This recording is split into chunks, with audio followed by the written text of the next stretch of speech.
For a multitude of people, when the topic of humanity's dastardly actions is raised, one will conjure thoughts semblant to that of Nazi Germany. The murderous Nazi Germany was responsible for the greatest tragedy of the modern era, the genocide known as the Holocaust. The entire nation was brainwashed to subscribe to an oppressive, violent agenda. Unbeknownst to most people, when elected, Hitler inherited what was at its core a democratic system of government.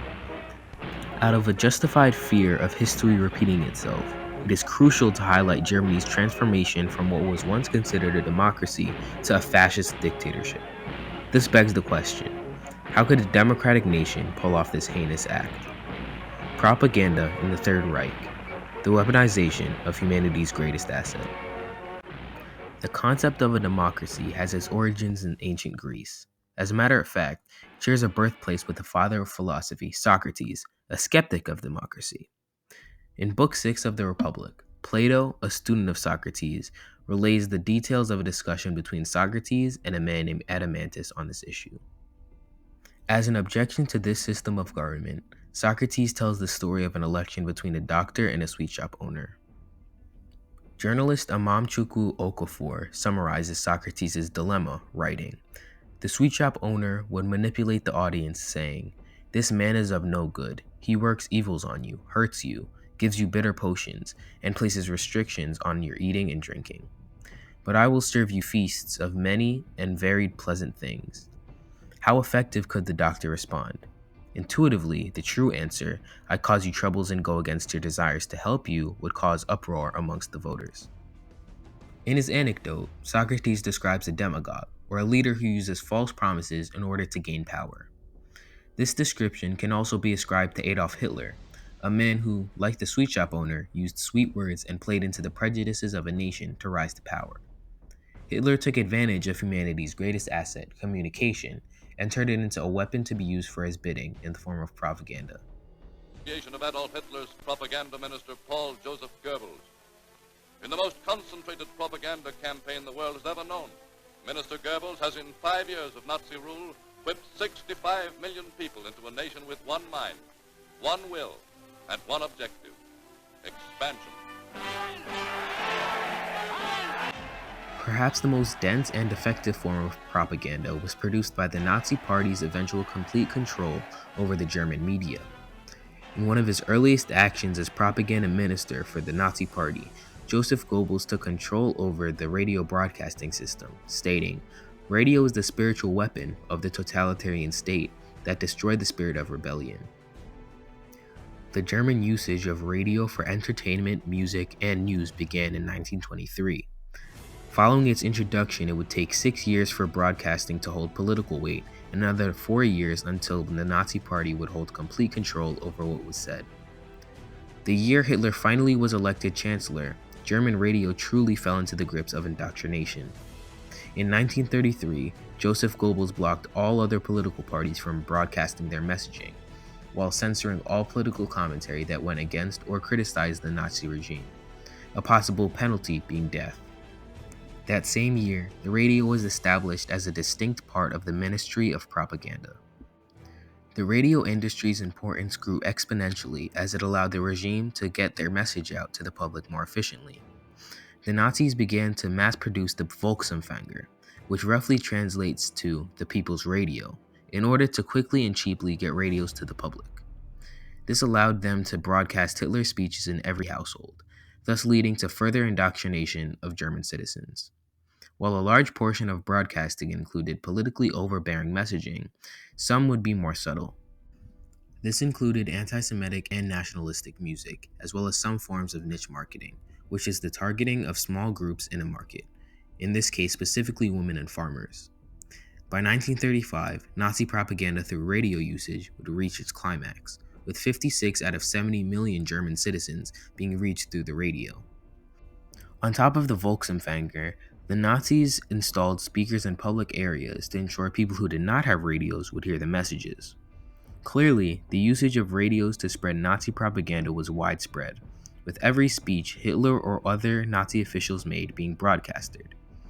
In their absence, anti-Semitic music probed the ears of their listeners, once again getting people intoxicated on the lies of the sweet shop owner. and by extension, Nazi ideology.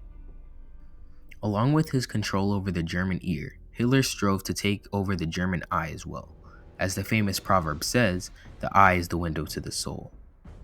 Everything that was produced held the beliefs of the Third Reich. Enforced by Joseph Goebbels, short newsreels would play before films to portray Germany to be more prosperous than other European countries. Movies would contain the common theme of dehumanizing minorities, glorifying the Nazi Party, and distracting the public from reality.